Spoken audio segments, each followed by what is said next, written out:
c'est là où il y a changement de la phase 1 à phase 2. Changement d'une situation d'un client ou d'un prospect avec une problématique à une étape supérieure, problématique résolue. Il est malheureux, il deviendra heureux. Il a un besoin, son besoin est comblé. Et c'est très important de le comprendre. C'est pour ça qu'on parlera dans le prochain atelier de l'empathizing, de comment vivre la vie d'un client ou d'un prospect mécontent qui émet un besoin. Et c'est là où réside tout le pouvoir de la partie framing the challenge ou trouver la problématique.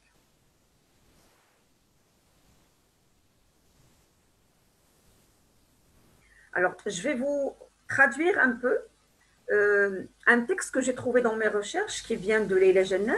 Leila Janna qui est une grande dame de l'entrepreneuriat social. Malheureusement, elle s'est éteinte en janvier 2020 et qui a dit la phrase suivante. Je vais essayer de la traduire. Alors, les entrepreneurs les plus passionnés, ce sont les entrepreneurs qui arrivent à mettre dans leur esprit, dans leur mindset, le mindset du client. Et c'est ceux qui se soucient de l'expérience client pour en faire une expérience meilleure. Donc, ce n'est pas quelqu'un qui réfléchit de son propre point de vue. C'est quelqu'un qui se met, comme on dit un peu, dans les souliers du client pour pouvoir améliorer son expérience. Donc, elle a dit que la première brique, je dirais, des conseils qu'elle peut donner aux entrepreneurs, c'est vraiment de s'assurer qu'on a vraiment compris le problème. Parce que une entreprise qui réussit, c'est une entreprise qui a pu identifier un problème et elle a pu le résoudre. Le fait de comprendre le problème, mais vraiment dans ses phases les plus profondes, peut devenir vraiment une source de richesse, d'idées, d'opportunités. Et donc, pour pouvoir trouver ce problème-là, il faut se retrousser la manche, mouiller sa chemise et aller vraiment dans le terrain pour rechercher l'information, la vraie. Louis Pasteur, il a rajouté, la chance ne sourit qu'aux esprits bien préparés. Ça veut dire quelqu'un qui trouve, il y a un entrepreneur qui a gagné, ou une entreprise qui marche, ou un produit qui cartonne, eh bien, ce n'est pas venu du ciel. On pourra dire, oui, ils sont chanceux, ces entrepreneurs. Ils ont trouvé le marché, ils ont trouvé les clients, ils ont trouvé l'environnement, ils ont trouvé l'écosystème favorable. Non, ça se prépare. Et Louis Pasteur, il a dit il y a très, très longtemps. Alors, vous allez me dire, où trouver le problème? Alors, où trouver le problème? Je pense que même assis chez nous, aujourd'hui confinés, on peut dresser toute une liste de problèmes. Au cas où il y a des esprits qui sont bloqués, ça se comprend aussi, et on ne sait pas par quoi commencer, ou on se dit qu'on devrait diversifier les sources d'inspiration pour pouvoir trouver ce problème qu'on pourrait convertir par la suite en une idée de projet, vous avez raison. Et vous avez encore plus raison si vous êtes avec nous dans ce live-là. Alors, là, je vais vous donner quelques suggestions de pistes ou de sources d'inspiration, je dirais, pour trouver des problèmes qui pourront par la suite être incubés et générer par la suite des idées. On verra. Vous êtes prêts? On va aller dans la découverte des sources de problèmes. Alors, je vais essayer juste de baisser l'icône image, comme ça vous allez pouvoir percevoir les en-têtes des slides. L'engagement citoyen. Alors, il n'y a pas d'ordre. C'est juste pour vous dire ce que moi j'ai vécu et ce qu'a vécu aussi les entrepreneurs qui ont réussi. Une piste avec laquelle vous pouvez démarrer, ce sont, si on est engagé dans des actions bénévoles, si on fait du volontariat, si on est membre d'une association, vous le savez déjà, quand on met les pieds dans des établissements pareils, dans des structures non gouvernementales, c'est qu'il y a des problèmes. Déjà. Donc, ça dépend. On est dans une ONG, dans l'éducation, dans la formation, petite enfance, personnes âgées, violence contre les femmes, désertification, manque d'accès à l'eau. Il y a une liste énorme de problématiques et de mots à MAX sociaux qui sont traités aujourd'hui déjà par les associations. Et on avait vu la dernière fois, plutôt dans le premier live, que les ONG est une forme d'entrepreneuriat. Parce que aussi, ils essaient de solutionner les problématiques à travers des dispositifs qui sont spéciaux, avec une chaîne de valeur qui est spéciale et un modèle économique qui est spécial. Donc, déjà, quand on est engagé dans une association, on peut avoir plein d'idées, de problématiques à résoudre. Et donc, des idées qu'on pourrait noter et qui pourront par la suite être travaillées et qui pourront marcher. Et c'est là où on peut identifier vraiment les nouveaux besoins. Donc, on regarde un peu quelques valeurs qu'on partage quand on est dans l'engagement citoyen. Donc, il y a l'entraide, le partage, l'échange, la solidarité et cette, je dirais, cette promiscuité avec les populations cibles, donc dans les actions bénévoles, fait qu'on se rapproche un peu plus de ces populations, on a un peu plus l'occasion de s'asseoir avec eux, de leur poser des questions, de cerner le problème, de l'affiner et d'identifier vraiment les vraies problématiques. Donc, on noterait l'engagement citoyen.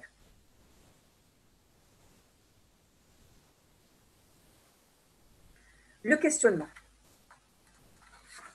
Quelqu'un, je dirais un entrepreneur aguerri ou intelligent, c'est un entrepreneur qui pose des questions. On l'avait dit la dernière fois, dans sa structure, dans son mindset, ce n'est pas un observateur, c'est un acteur. On verra aujourd'hui aussi qu'il faut qu'il soit observateur. Mais je veux dire, ce n'est pas quelqu'un juste qui passe à côté des problèmes, mais c'est quelqu'un qui s'arrête et qui pose plein de questions. Donc, c'est quelqu'un qui peut poser des questions quand il voit des choses qui ne marchent pas. Il peut poser des questions aux commerçants, chauffeurs de taxi, femmes, enfants, des personnes seniors, des enfants. Il pose plein de questions. Il pose des questions pourquoi? Parce qu'il part de sa propre expérience. Il part des mots qui lui compliquent la vie, au travail, avec les amis, dans un terrain de foot, à l'université, à l'école, dans son quartier. Plein d'environnements où nous évoluons, où on peut trouver beaucoup de problématiques. Donc, soit on les observe, on passe à côté, on se dit, il y aura quelqu'un qui va les résoudre, soit je suis en posture et en mindset de l'entrepreneur et je me dis, je m'arrête, je les note et je vais les poser toutes les questions qu'il faut autour de la problématique jusqu'à mettre le doigt sur le vrai problème. Ça, c'est une méthode pour pouvoir avoir des idées ou identifier des problèmes qui pourront être solutionnés par une idée de projet. Donc, je rappelle que nous sommes en train d'identifier quelques sources de problèmes pour pouvoir en faire des opportunités d'idées de projet.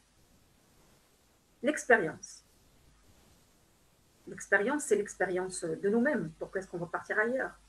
Comme on l'a vu tout à l'heure, l'expérience, c'est comment je suis chez moi, dans mon quartier, dans mon travail, dans mon établissement de formation, avec les amis, l'expérience aussi des gens qui nous entourent, des amis, des membres de la famille, des collaborateurs, des partenaires, mon patron. C'est l'expérience qui nous révèle plein de je dirais, idées de projet. Et donc, l'expérience malheureuse, on voudrait l'amener vers une expérience heureuse.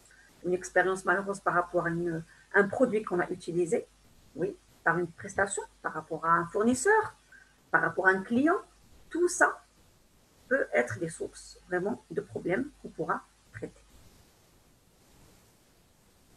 L'observation, c'est notre plus grand atout pour pouvoir être derrière une belle idée qu'on pourra injecter dans le marché. Donc, les entrepreneurs, ce sont des gens qui observent. Comme on l'a dit tout à l'heure, créer un business qui fonctionne, c'est répondre à un besoin. Pour identifier un besoin, il faut vraiment avoir des atouts pour observer. Et l'observation, elle est très importante. On observe le quotidien. On regarde qu'est-ce qui marche, qu'est-ce qui ne marche pas, pourquoi. On est dans des événements, on est dans des rencontres, on deal avec des clients, avec des employés, on est avec la famille. Tout ce qui ne marche pas, on l'observe et on l'enregistre dans une partie de notre mémoire. Les problématiques, elles sont énormes. Déjà aujourd'hui, par rapport à l'éducation, on a des soucis de transport, on a la pollution, on a un problème comment faire transporter un produit d'un espace à un espace. On ne trouve pas, dans des zones, on ne trouve pas des professeurs de soutien en langue, ou on ne trouve pas un espace où acheter des vêtements, on ne trouve pas beaucoup de choses. Tout n'est pas fournis dans les mêmes espaces. Donc, cette observation, là où on va, on ne trouve pas de bons restaurants à côté de notre espace de travail. Nous avons, c'est la même manière avec laquelle un fournisseur nous livre et à chaque fois, on reçoit la marchandise qui est dans un état, je dirais, altéré et pas très bien. Ça peut venir de nos enfants, ça peut venir à l'école. Beaucoup de choses, on devrait porter un intérêt et je dirais un regard très critique et très observateur si on veut venir avec des projets. La veille, comment l'exercer? La même chose, c'est être curieux, c'est être inspiré, c'est être au courant de ce qui se passe. Un entrepreneur ne peut pas venir avec une idée de projet géniale. Il va dire oui, j'en ai rêvé hier et je vais l'appliquer aujourd'hui. Non, un entrepreneur, c'est quelqu'un aussi qui évolue dans un écosystème, qui assiste, qui regarde, qui échange, qui lit. Et là, j'interpelle vraiment beaucoup de personnes qui souhaitent se lancer dans l'aventure entrepreneuriale à suivre l'actualité, à lire les news, papier, pas papier, online, offline. C'est très important pour recenser déjà. On a les magazines, on a les blogs, aujourd'hui on a les influenceurs, chaînes YouTube, émissions télé, documentaires. On a énormément de sources d'informations. On ne peut pas dire qu'on n'a pas l'information. Et donc c'est très important aujourd'hui de les utiliser. À chaque fois que vous avez quelque chose qui vous titille, vous le notez, un petit carnet. D'ailleurs, c'est le compagnon d'un entrepreneur, c'est ce carnet, pour qu'il puisse un peu annoter ses observations quand il sent un problème, quand il sent qu'il y a une bribe d'idées qui jaillit. C'est très important de noter. Pourquoi ces actualités? Parce que ça nous montre les secteurs porteurs, ça nous montre les nouvelles entreprises qui viennent voir le jour, ça nous montre les incentives et les programmes gouvernementaux qui poussent vers des secteurs porteurs. Il nous montre des entreprises qui ont vu le jour au niveau national ou international ou régional, j'en sais rien. C'est énorme. On peut voir aussi de l'autre côté les news, l'actualité. Aujourd'hui, on voit qu'il y a énormément de réseaux sociaux, il y a beaucoup de live, il y a tout ce qui se passe, je dirais, à l'extérieur. On peut le voir aujourd'hui en étant chez soi, à travers des chaînes de Web TV. Donc, on peut voir s'il y a des consommateurs qui ne sont pas satisfaits, s'il y a des établissements, d'entreprises qui souffrent aujourd'hui, si des établissements ferment aujourd'hui à cause d'un problème de produits, de clients qui sont mécontents. Et bien, tout ça, ce sont des éléments et ce sont des signaux qui vont venir enrichir notre réflexion. Et donc, on ne peut pas venir, je dirais, accoucher d'une idée de projet si on n'est pas inspiré. Parce que ce sont des éléments qui vont nous dire avancer et dans quel sens on peut avancer. Donc, c'est pour nous donner des orientations. Bien sûr, on ne va pas venir créer une idée de projet qui va à l'encontre des valeurs, pas des traditions, mais des valeurs, je dirais, de la politique, des programmes gouvernementaux. Non, on doit être intelligent, saisir la vague, profiter des tendances. Comme aujourd'hui, on a vu qu'il y a beaucoup de secteurs qui sont en train d'émerger, beaucoup de métiers qui sont en train d'émerger. Eh bien, c'est le moment ou jamais de faire une bonne lecture, de digérer toutes ces informations et de commencer à être titillé pour développer des idées de projet. Donc, ça, c'est très important aussi. On a l'esprit critique. C'est parmi les skills les plus importants pour un entrepreneur, c'est d'avoir cet esprit critique. Parce qu'il critique, mais c'est une critique constructive.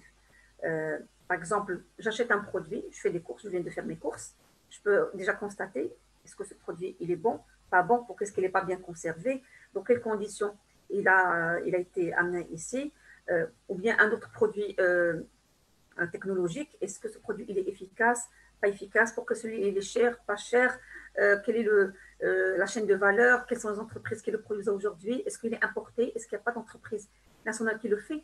Eh bien, je peux me poser plein de questions. Et donc, c'est un état critique qui peut mener vers des idées de projet. On peut aussi être critique par rapport aux défauts de produits qu'on reçoit, et on en reçoit beaucoup. Et si on est regardant sur pourquoi est-ce que ça ne marche pas, pourquoi est-ce que ce support est casse rapidement, pourquoi est-ce que ce téléphone bug toujours, pourquoi est-ce que, je ne sais pas, ces montures de lunettes ne résistent pas longtemps. Ce sont des questions qu'on se pose quand on a cette problématique-là pour pouvoir en faire des idées de projet. J'ai cité le voyage, ou ça peut être les excursions, des escapades. Ce sont de très très belles occasions, bien sûr, de se divertir, de se vider l'esprit, d'aller rencontrer aussi des populations, de voir d'autres cultures, de manger différemment, d'avoir je dirais, des landscapes, des panoramas différents. Mais c'est aussi l'occasion de rentrer en contact avec des populations qui peuvent peut-être émettre des besoins, qui peuvent peut-être être derrière votre future idée de projet. Donc, il faut vraiment être regardant. On pourra être peut-être en vacances, mais en même temps, si on est en casquette entrepreneur, ben, on va être très regardant. On va vraiment prêter l'oreille à tout ce que ces populations vont peut-être échanger, s'il y a un besoin, s'il y a une prestation qui n'est pas arrivée à cette zone, ce territoire, s'ils ont un produit ou un service, mais ils ne sont pas satisfaits. Ce sont des éléments qu'on pourrait par la suite traduire en idée de projet. Donc, l'idée, c'est, comme j'ai dit, mindset entrepreneur, c'est vraiment, depuis qu'on se réveille le matin, on est vraiment en mode radar allumé et on fait attention à tout ce qui se passe autour de nous, là où on va, avec les personnes avec lesquelles nous sommes en train d'évoluer. L'idée, c'est vraiment de rester en veille, d'écouter, d'observer et de voir et de s'inspirer pour avoir une idée de projet. On a vu la partie identification des problèmes, qui est très importante pour pouvoir régler le problème comme il se doit. On a vu quelques sources, je dirais, de situations qu'on peut vivre tous les jours et qui peuvent être génératrices d'idées de problèmes, qu'on pourra par la suite traduire en solution. Maintenant, on va voir la seconde étape. Vous vous rappelez du processus de l'idéation. Donc, il y avait l'identification des problèmes. Après, l'incubation. L'incubation, comme on le sait, c'est vraiment la phase la plus importante chez un entrepreneur. C'est la phase où on va creuser, on va affiner le problème jusqu'à mettre le doigt sur la vraie cause du problème. Et pour ça, je partage avec vous un outil que j'utilise beaucoup en management de projet et qui est vraiment simple, accessible pour pouvoir identifier les problèmes. Alors, restons toujours ici.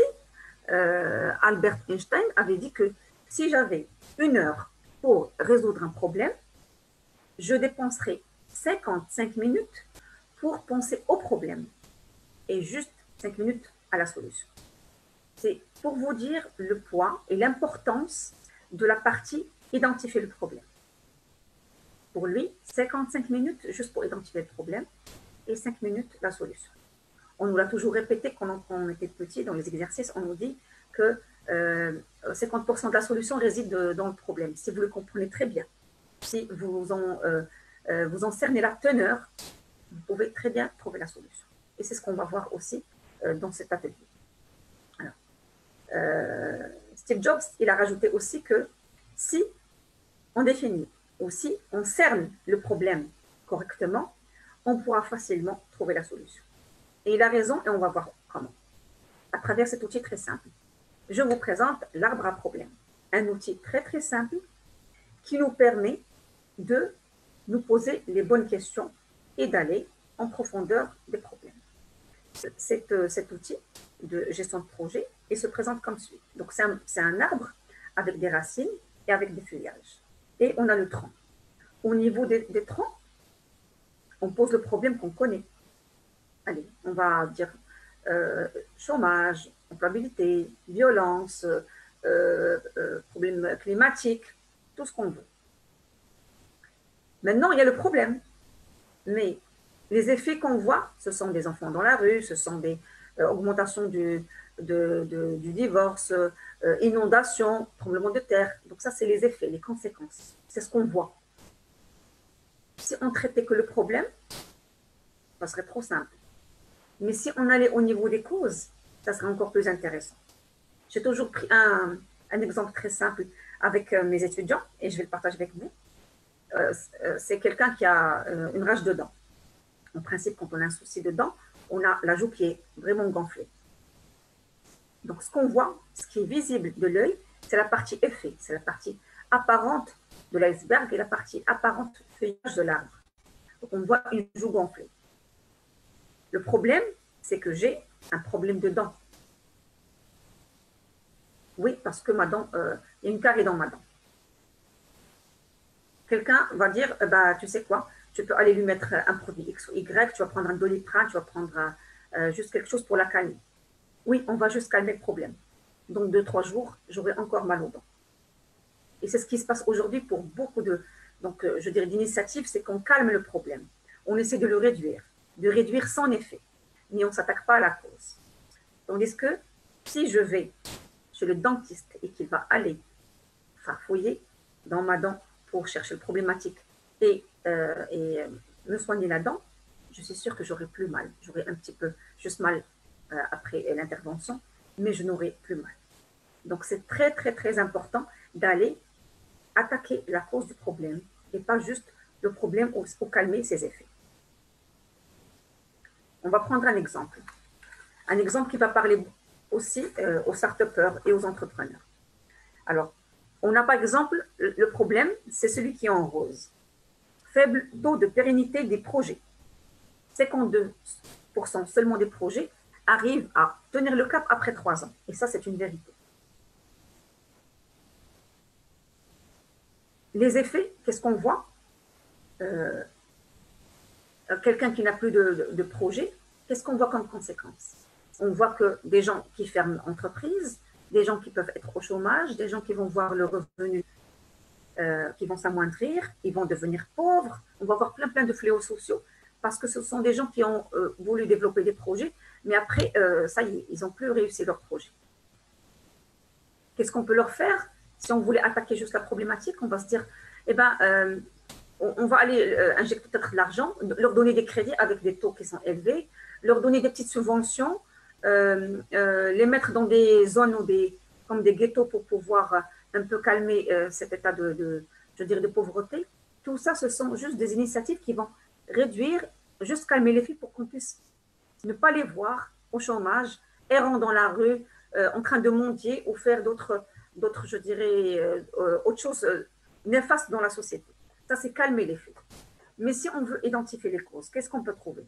On peut trouver que pourquoi est-ce que ces gens-là, ils n'ont pas pu développer leur projet plus de 3 ans, ils se retrouvent à la rue. On peut bien sûr leur poser la question, faire des enquêtes, voir l'écosystème. On trouvera qu'il y a des problèmes des causes qui vont venir de différentes origines. Des problèmes personnels, la crise économique, ils se sont sentis isolés parce que des fois on se retrouve entrepreneur tout seul, on est isolé et donc on n'a pas de réseau. Des fois, on n'a pas envie de se réveiller le matin, on a un problème de paiement et donc ça nous démotive.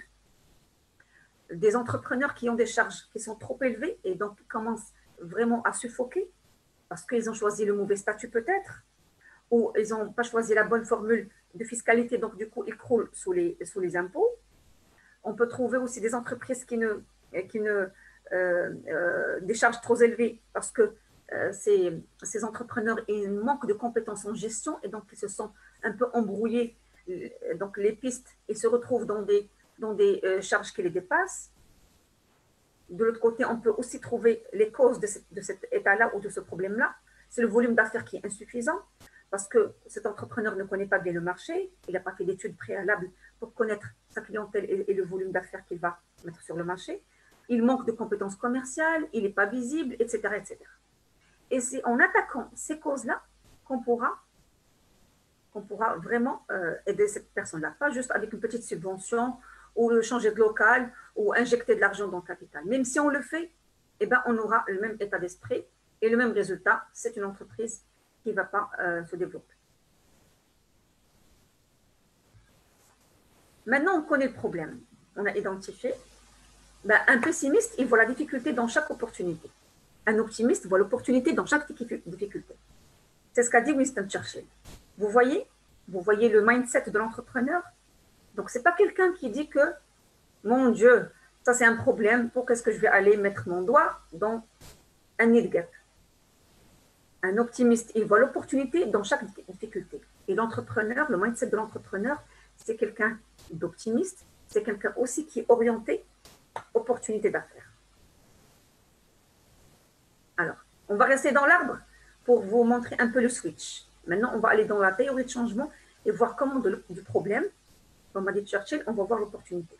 Et bien, l'arbre à problème, il peut devenir un arbre à solution. Le problème, il va devenir une solution ou un objectif. Les effets, ils vont devenir des fins et les causes vont devenir des moyens. On revient sur le même problème qui était pourquoi est-ce qu'on voit du chômage, des gens dans la rue, exclusion sociale, des gens pauvres. On a dit, le problème, on leur a posé la question, on a trouvé que le problème était parce qu'ils ont perdu leur job ou leur projet ne marche plus, ils n'ont plus de revenus générés. On ne s'arrête pas là, c'est ce qu'on a vu. On va vraiment poser la question, et pourquoi ton projet n'a pas marché? Et pourquoi tu n'as pas fait cela? Et pourquoi tu n'as pas eu cela? Et pourquoi tu as vendu à ce prix-là? Et pourquoi tu n'as pas développé ton chiffre d'affaires? Et pourquoi? Et pourquoi? Et c'est là où on va identifier les vrais problèmes. Voyons voir maintenant si on utilise l'arbre à solution, et si on pose les questions autrement, si on se pose les questions autrement, comment on va pouvoir générer une idée de projet. Alors, on a vu tout à l'heure que toute la partie négative qui était pauvreté, exclusion, chômage, si on veut les traduire dans des éléments plus positifs pour réaliser le changement, on va dire, on veut des entreprises qui vont réaliser un développement économique, on veut qu'il y ait de la création d'emplois, on veut que ces gens-là puissent améliorer leurs conditions de vie, on veut qu'ils puissent être insérés et inclus dans la société. Et donc, qu'est-ce qu'on va faire pour avoir cet effet-là, sympathique, positif, changement positif? Eh bien, le problème, il va être switché en solution. Pour avoir tout ce beau scénario, eh bien, au lieu d'avoir le faible taux de pérennité des projets ne dépasse pas 52% à 3 ans, nous, on veut augmentation du taux de pérennité à 3 ans. Donc, vous voyez comme quoi on change le problème en solution. Maintenant qu'on l'a changé en solution, on va voir quels sont les moyens qu'on va mettre en œuvre pour y aller. Donc, on suit le cheminement. On a vu l'objectif principal, on a vu les fins, on commence en haut. Les effets, c'était tout à l'heure, c'était exclusion, chômage, pauvreté. Maintenant, on veut développement économique, inclusion sociale, amélioration du niveau de vie, création d'emplois.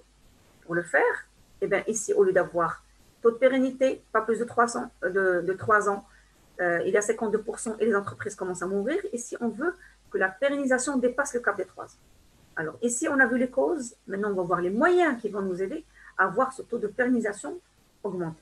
Alors, les moyens, c'est peut-être augmenter les acteurs d'écosystème pour soutenir l'entrepreneuriat, des cycles de formation pour améliorer les compétences de ces entrepreneurs, remplir l'isolement à travers des espaces, je dirais, qui vont abriter ces entrepreneurs, favoriser le partage d'expériences, des programmes de mentoring, des activités de mise en relation, développer de plus en plus des occasions de vente et des foires et des salons professionnels.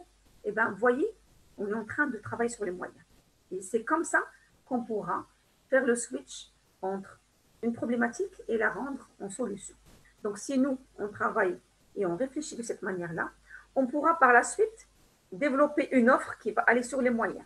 Je vais développer une offre qui va travailler ces moyens-là pour pouvoir augmenter le taux de pérennisation des entreprises pour avoir un effet positif. Et c'est comme ça qu'on pourra convaincre aussi les partenaires, les partis pris, les banquiers pour leur dire que mon projet, eh ben, il y a un besoin, je ramène une solution. Très bien. Ça, c'était, comme on a dit, identification de besoin, la partie incubation. Tout ça, c'est de la réflexion. On est en train de prendre un papier, un stylo, on réfléchit, on se pose la question, et c'est quoi le vrai problème? Et si j'étais à leur place, comment je ferais?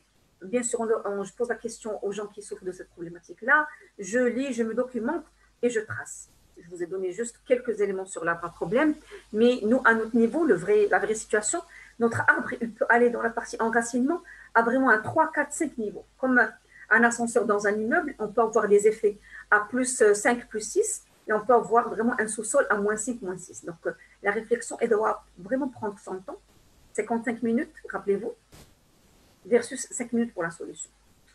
Alors maintenant, on va venir à la partie illumination, qui est la partie la plus sympathique, parce que c'est là où on génère des idées. Et c'est là où je vais partager avec vous quelques idées et quelques exercices.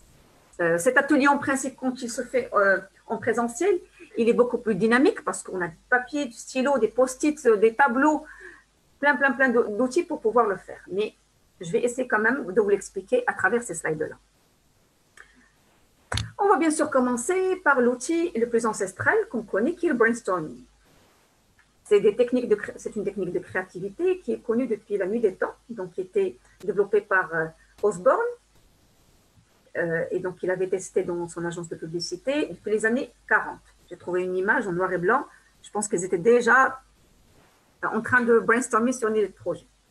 Et donc, comme on le sait, brainstorming, c'est des espaces et c'est des mises en situation où tout le monde peut générer des idées autour d'une idée, ou autour même d'une bribe d'idées. On connaît un peu les règles, c'est qu'on accepte toutes les idées, il n'y a pas de différenciation. Il y a une partie préparatoire où déjà on définit l'objet de la réunion. Il y a des participants qu'on peut ramener, des gens plus ou moins experts qu'on connaît, qu'on ne connaît pas. Et on organise cette séance de brainstorming. Il y a un animateur, on le voit ici, qui est debout, qui rappelle un peu les règles qui sont affichées dans la salle. Et il commence à animer pour titiller les gens qui commencent à émettre des idées sans qu'il y ait forcément un lien direct. Et on commence peut-être à dessiner un mind map qui regroupe un peu toutes les idées. À la fin de la séance de brainstorming, on capitalise et on valorise. Donc, on voit un peu toutes les idées qu'on va hiérarchiser, qu'on va scorer pour en sélectionner juste quelques-unes sur lesquelles on va encore continuer le travail. Ça, c'était le brainstorming. On a le cousin du brainstorming qui est le brainwriting. Alors, le brainwriting, c'est à peu près la même technique, sauf que cette fois-ci, elle est un peu plus, je dirais, formalisée. C'est sur du papier. Alors, c'est une technique qui s'appelle brainwriting, où on peut trouver aussi la technique 6-3-5. Alors, il s'agit de mettre autour de la table, autour de l'idée de projet, 6 personnes. Et ces 6 personnes, alors, on commence par la première personne, on va lui demander de nous donner 3 idées, plus ou moins, qui peuvent être en lien avec ce projet-là. Donc, ça, c'est très important. Et de ces 3 idées, elle a 5 minutes pour le faire. Donc, elle va réfléchir et elle va inscrire sur une feuille quelques idées autour du projet. Donc, au bout de 5 minutes, elle va la passer à son voisin. Le voisin aussi, il va la lire et va encore développer 3 autres idées. Il va la passer au voisin numéro 3. 5 minutes, 3 autres idées. Et on demande à chaque participant d'inscrire 3 idées sur 3 post-it et de les coller sur une feuille A4. Et on donne 5 minutes aux participants pour inscrire ces 3 idées. De cette façon, en 30 minutes, on a quelque chose comme 180 idées. Des idées qui s'associent à peu près au projet. Vous voyez, très simple, mais qui peut générer beaucoup d'idées. C'est très important, on va le voir tout à l'heure, que pour pouvoir réussir cette phase idéation, il faut s'entourer d'une expertise variée, des gens qui veulent vraiment s'investir avec vous dans le projet. On va voir une autre technique, celle-là j'aime bien, je l'utilise beaucoup avec les jeunes dans des ateliers d'idéation de projet, c'est que nous forçons un peu l'esprit à faire des connexions qui étaient improbables auparavant. Par exemple, on a un projet, on leur dit, ok, très bien, eh bien donne-moi un lien entre ton idée et la chaussure. Et on commence à parler, la chaussure, on va utiliser, je ne sais pas, le bout de ficelle, on va utiliser le cuir, la semelle, et on va trouver une association. Donne-moi une idée de projet qui va partir de l'eau. Tout le monde commence à générer des idées pour faire le lien avec l'eau, pour faire le lien de projet avec le cinéma, avec un canapé lit, avec un couteau suisse.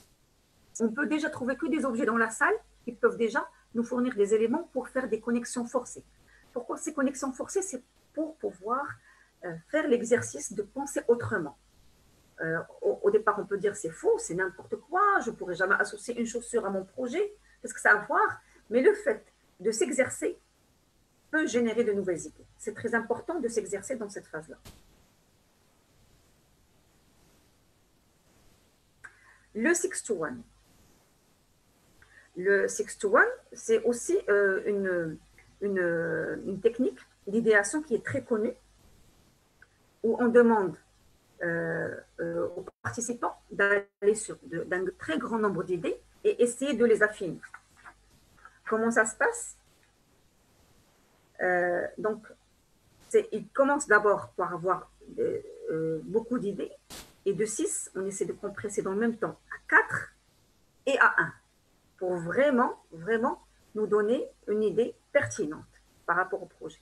Donc, des fois, en 5 minutes, on peut aller dans tous les sens. Après, on commence à se recentrer, à se focaliser pour avoir une bonne idée. Donc, chaque intervenant a sa propre feuille et la possibilité de s'exprimer à travers sa vision. Donc, on a 6 croquis qui vont être émis dans un délai restreint. Et bien sûr, les croquis, ça peut être des dessins, c'est pour stimuler un peu l'imagination des participants. On peut imaginer ça en 10 minutes. Une deuxième phase, donc on doit encore une fois réunir ces feuilles-là et peut-être aller vers juste 3 idées. Et une troisième phase, le même timing, pour développer juste une et une seule bonne idée.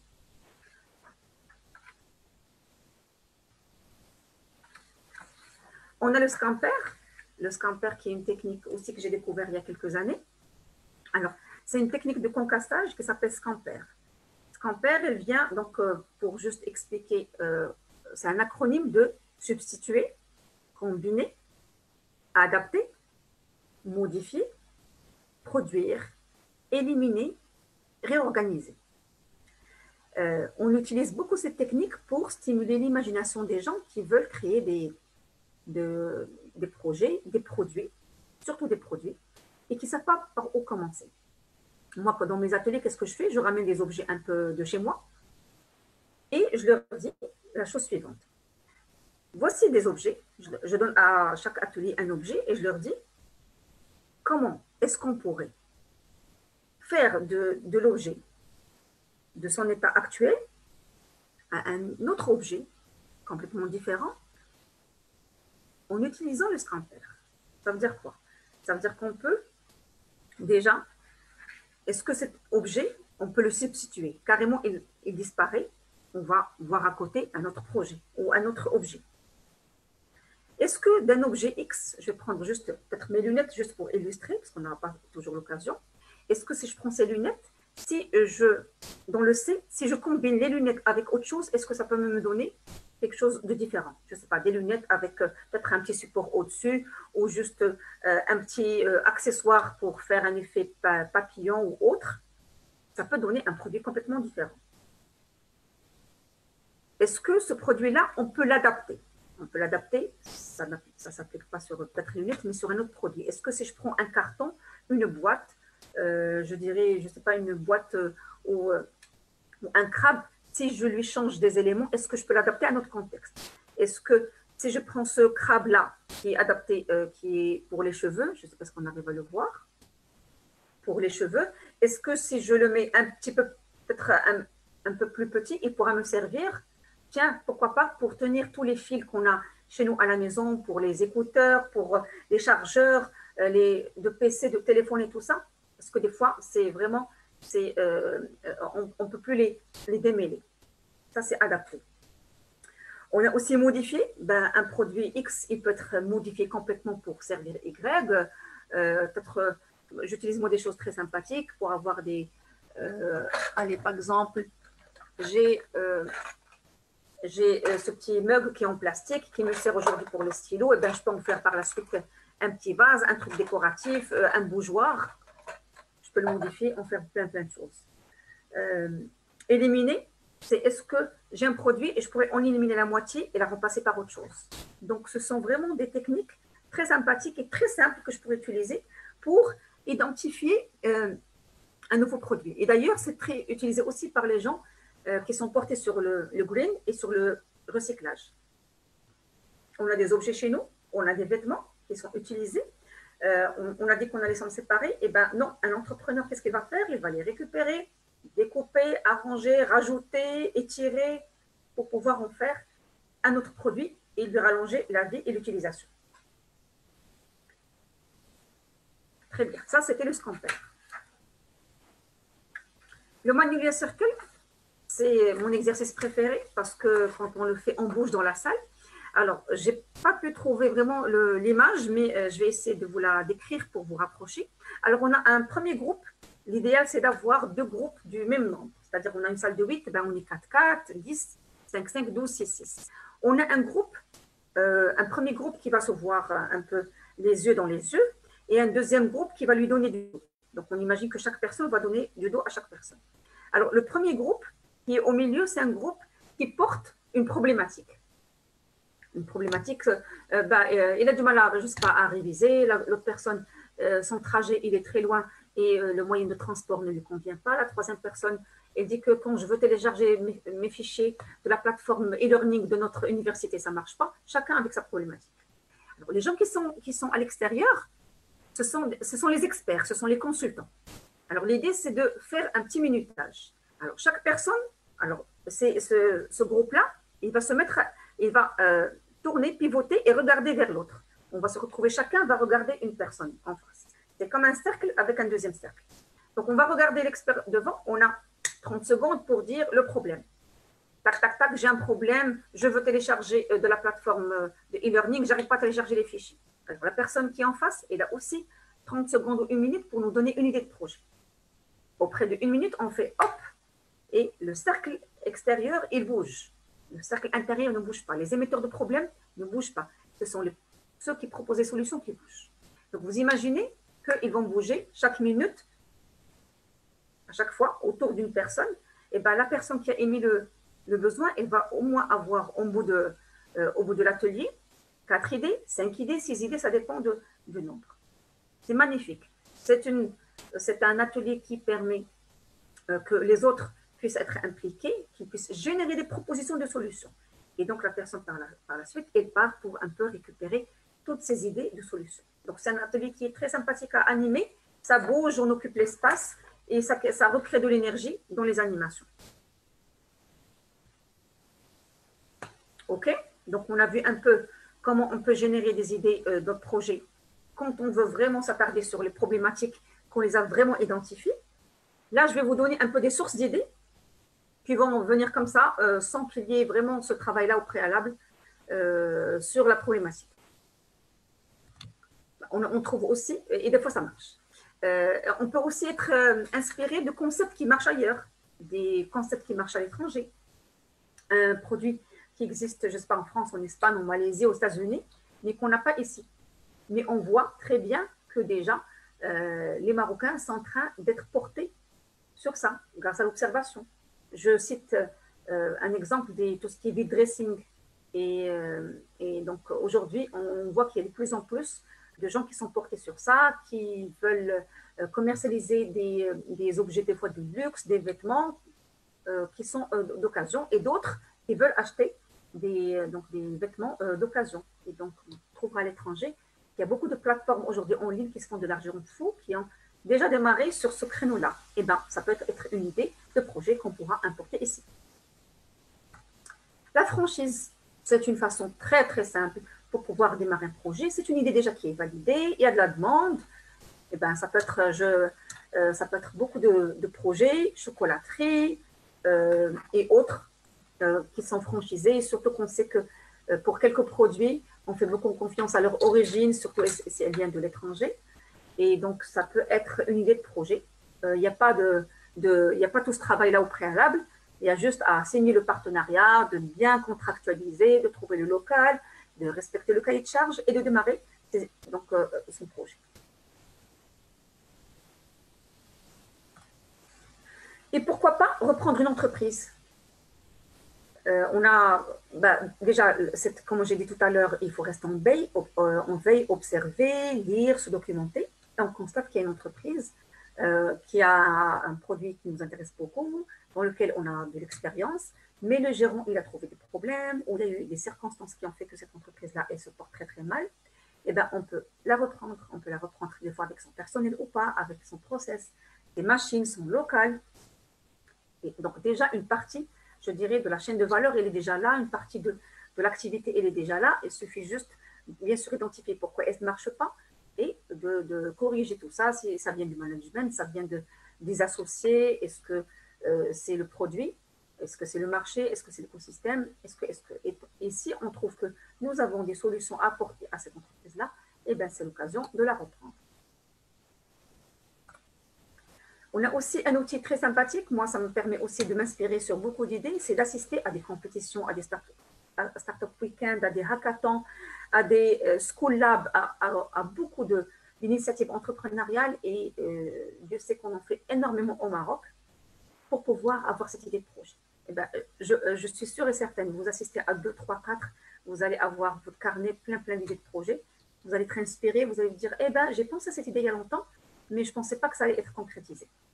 Donc, ce sont des événements de principe qui sont ouverts, on peut partir, on peut voir, on peut même retrouver de futurs partenaires si l'idée nous plaît beaucoup, voir un réseau d'experts, échanger des cartes visite, ben, on est déjà en train de processer par rapport à l'idée de projet.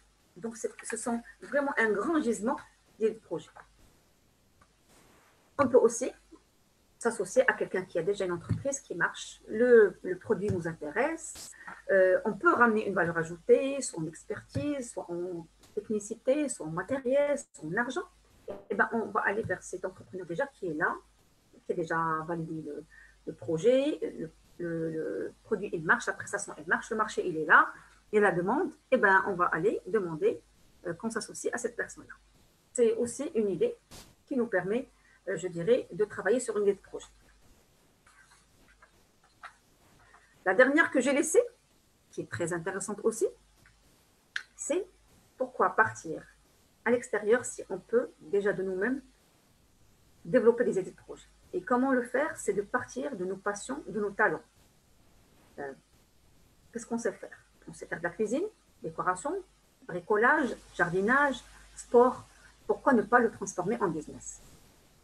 Il faut juste s'associer à des professionnels, faire des formations continues, trouver cette petite touche pour se démarquer, cette innovation, pour pouvoir déjà le faire. Si on est expert déjà dans ce domaine-là, pourquoi est-ce qu'on se pose tant de questions? Et sur ce volet-là, je connais beaucoup d'amis qui ont aujourd'hui fait un switch professionnel parce que finalement, elles sont revenues sur leur passion, parce qu'elles savent vraiment le faire. Aujourd'hui, elles sont en train de briller et de se développer vraiment rapidement parce qu'elles y mettent du cœur, parce que c'est ce qu'elles aiment faire et parce qu'elles sont vraiment convaincues que c'est ce qu'elles veulent faire. Là, on n'a pas le temps, malheureusement, on aurait pu faire un exercice, c'est pour faire un peu le link. On peut faire le link à travers qu'est-ce que je sais faire, quelle est ma passion, et avec le problème.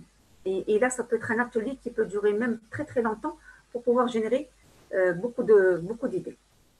Alors, on imagine ça sous le format d'un tableau. On peut écrire qu'est-ce qu'on sait faire. On peut associer des verbes, on peut associer des images. On écrit les compétences, les centres d'intérêt, vraiment des post-it un peu partout. Et après, on essaie de trouver un lien. On peut brainstormer, on peut faire ça 1 jour, 2 jours, 3 jours, garder ça peut-être en tête sur le mur dans sa chambre, et à chaque fois rajouter des éléments et trouver des liens. Et c'est comme ça aussi qu'on peut trouver, vraiment être illuminé et trouver la meilleure idée possible de projet partant de ce qu'on sait faire. On a identifié le problème, il a incubé, on a bien farfouillé dans les causes de problèmes, on a mis le doigt sur la vraie problématique. On a plein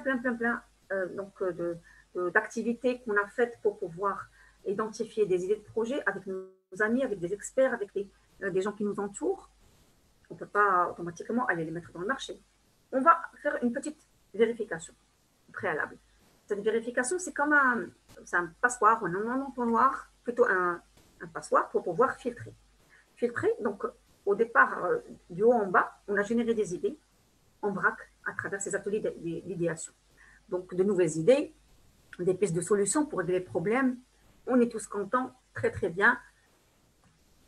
Maintenant, qu'est-ce qu'il faut faire? Il faut qu'on fasse une petite sélection. Cette sélection, on peut tamiser autant qu'on veut. Il faut qu'on voit, est-ce que cette solution qu'on a trouvée, cette idée de projet, est-ce qu'il y a de la demande? Est-ce qu'on peut la faire? Est-ce qu'on a l'argent pour démarrer le projet? Ça dépendrait du projet, qu'est-ce qu'il demande comme ressources.